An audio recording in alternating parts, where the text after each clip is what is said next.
Hello everybody, welcome back to the channel to Load Aim Fire. We have for you today a small review, so to speak, of the Pz.Kpfw IV the Starchaser, which is available at the moment in the World of Tanks Blitz store. And in the bundle you do get the tank itself, a tier 6 German medium tank. You get legendary camouflage, which changes the name into the Starchaser, and you get a garage slot plus 2600 gold. You would need to pay 22 euros for the whole package, and yeah, that begs the question, is it worth the money? I had already bought the tank when it was released earlier in May 2016 when it first came out. A review is available on the channel, but I decided to take it out for another spin to see if it still works in the current meta. In the first game we are up on what is a desert sands. As you can see, we are bottom tier and we're slowly rolling around here in the desert, and what we're going to do here now is use the gun, which is the main asset of the tank. As you can see, you can bounce the occasional shot from tanks. Because you have good turret armor, this is going to be a full bells and whistles review on the Starchaser. So that means we will take a look at everything, stats and numbers, armor profile, etc, etc. One quick little disclaimer at first is the fact that I have some equipment mounted on the tank. It was one of my keepers in the garage in terms of premium tanks, so I decided to use some spare parts for it, which does improve my aim time. So if you take a look at the stats and numbers later, you will see that my aim time is just a bit better than the stock version, really. Coming back to is it worth the money term of this review. Well, you do get 2,600 gold, which I think kind of translates into about 9 euros worth of gold. You get a package of 2,800 plus 400 bonus for 11 euros, so would be about that amount of money, I guess. Then you get the camouflage, and you are able to use to get a slot. Compared to the other tank available in the store at the moment, the AC4 Sentinel, which goes around for 11 euros, and that is without anything in terms of gold, on 250 gold. It would be, I think it would be kind of worth the money. Then again, it's pixel tanks, obviously, so yeah, is it worth using real gold for pixel tanks, for digital goods? That's still a question that is to be answered sincerely and completely. But like you can see here, it is a good medium tank. It's not very quick to pick up. Of course, it's a Panzer IV hull, and that's all there is to say to it. It's a bit sluggish in terms of traverse, and if you get caught up on boxes and walls, etc., you will lose a bit of power, and power to weight ratio isn't brilliant to start with. But it's a good tank, and yet the gun it's really good. So if you don't want to watch the whole review, but just about 4 minutes of it, if you like your gun handling, if you like tanks that fire accurately, can deliver shots right where you want them, like over here, then get it done. Then please get this tank, and you will not be disappointed as far as I'm concerned. For those of you who want to watch on for a bit, we will dive into the stats and numbers later after this game. We will show the credits as well, which are a bit skewed over here because we've done 2 missions. As you can see, slightly annoyed to have done the time to win mission, because I get experience points for a Prem tank, which I don't really need on a Prem tank, and having 163k of credits done just because of those 2 missions does make it look a lot better in terms of generating credits than it really is. But you can see over here we're going to efficiency and into the credits later very quickly. There we go. And it was really quick, but if you take a look at that, you will see that you will get about, I'd say, between 40 and 60k of credits per game. So that's not brilliant, but it's good.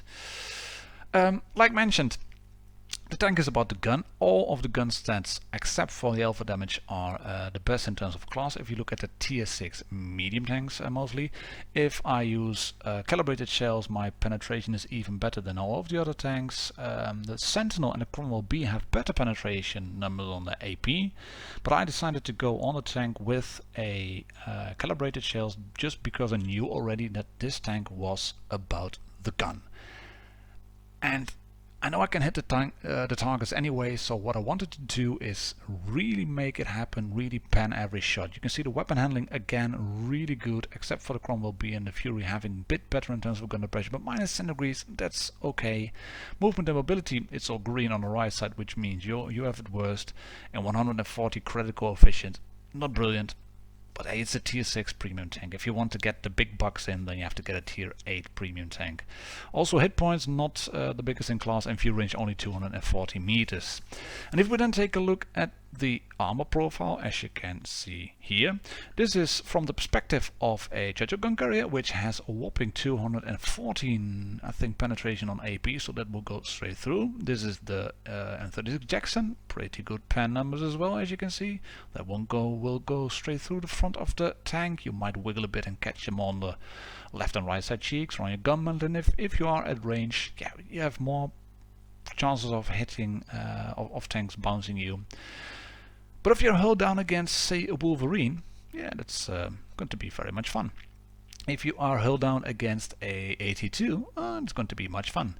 If you are held down against a SU-185, you have to take a bit more in terms of care, but against tier 5 tanks you have a good chance of bouncing the occasional shot. I'm not going to show you what it looks like against tier 7 tanks, because you can probably already figure out what will happen against those tanks. They will have no problem penetrating you, even on the turret, even if you have one of the better turrets of mediums in tier 6. But then again, it is a tier 6 medium tank, it's not a heavy, it is about the gun, and I think the description that Wargaming have given in the store is a good one. It's a support tank, play it at range, use it to track tanks in place, other tanks.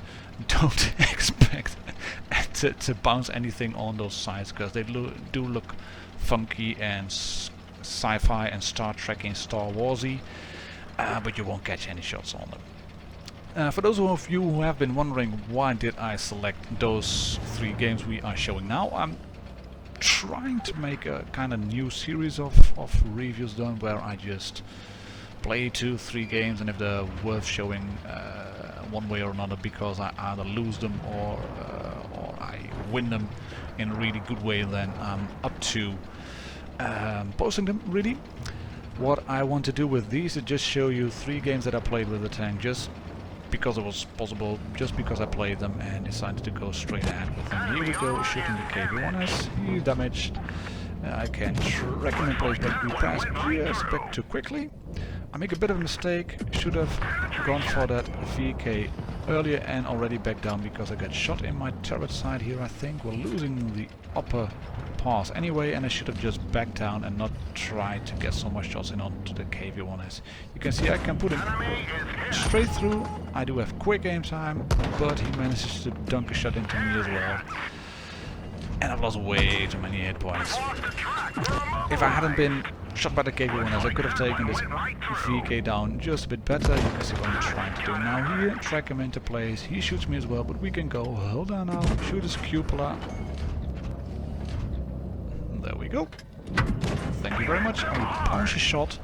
Like I said, if you are held down as much as possible, you might be able to bounce the occasional shot from tanks like a VK, like same tier heavies and mediums. We're being flanked just a little bit. The Kpfw IV has just shot, so we can put another one into him. It will not finish him because he has 227 hit points left. And we missed a shot on the SP, that's a bit annoying. We can put another one into him, and then he gets whacked by the Black Prince. And yeah, it's just losing too many hit points in the beginning. You can see once you pick up speed, you can go around just quick enough. You tracked him in place, shoot him through the front plate. That's a tier 6 heavy, no problem going through with calibrated shells and regular ammo. But yeah, it is a support tank. It really is a support tank. Right, back to the theme of reviews and style of reviews, I have some stuff lined up for the FTAC. I have some stuff lined up for the UE57 already. What's left as well is the AMX ELC BIS, so I'm trying to make a sort of Road to Tier 10 series, just show you what I can do with certain tanks in 2-3 games, show you how the stock grinds go as well, instead of just showing the Tier 10 tanks in a fully kitted out and maxed out configuration. Those will still be there, no problem. I will still feature those games on the channel. Here you can see just shy of 40k left in terms of credits net income, which is good, I think, for a tier 6 premium vehicle. But yeah, would have been nice if we had won this one. 2.2k damage. Next one is Hemmelsdorf. As you can see, we are going into again a tier 7 battle encounter. And I think that the Starchaser might struggle a bit on maps like this. I don't really think Hemmelsdorf with the lines, the tunnels basically, the roads, the narrow channels of fire, I don't think the Starchaser is a tank which is very well kitted out for urban warfare. That's more for heavies. There isn't a lot of positions to go hull down. Well, there are enough positions, but you have a fairly big tank. So what I'm trying to do here now, as you can all see, is let the pack move in, have 1 or 2 tanks of my team between me and the predicted positions of the enemy, so that if I get spotted, or they get spotted, they will be spotted by my teammates and not by me, which means hopefully I will be unspotted, or if I get spotted then I have 1 or 2 teammates who will be spotted as well and they get shot and not me. So I'm being kind of selfish. Then again, I want to win, so sometimes you have to be slightly selfish, and the Starchaser, it's a good tank, but it's not a put your carry pants on tank and just drive home. Really, that's not the type of tank this is. Our Tiger is calling us back. Yeah, there's no one that spawns, so we'll probably have to go back anyways. There's Stuart Emil. I think you want to go into cover. Yes, matey, I'm not bumping into you. You can go behind me. You're even more of a support tank, and being at Hemmelsdorf in an Emil isn't the best place to be. We have a, what is it, a Bulldog, I think? Something coming in balls deep. Here we go, let's go. Like no one has spotted, there's a Tiger over there, there's a Panther over there, there's an Emil over there, and there is a Starchaser over there. Thank you very much for showing up. Then we have a Helsing. He shoots either the Tiger or me, I don't know, but he misses, and we can put a shot, not a shot into him. He gets taken out. You can see we have a quick aim tank coming around the corner, trying to sidestep out. I will not be able to hit anyone, but okay, yeah. Let's roll and get the issue. There we go, 1 shot in them.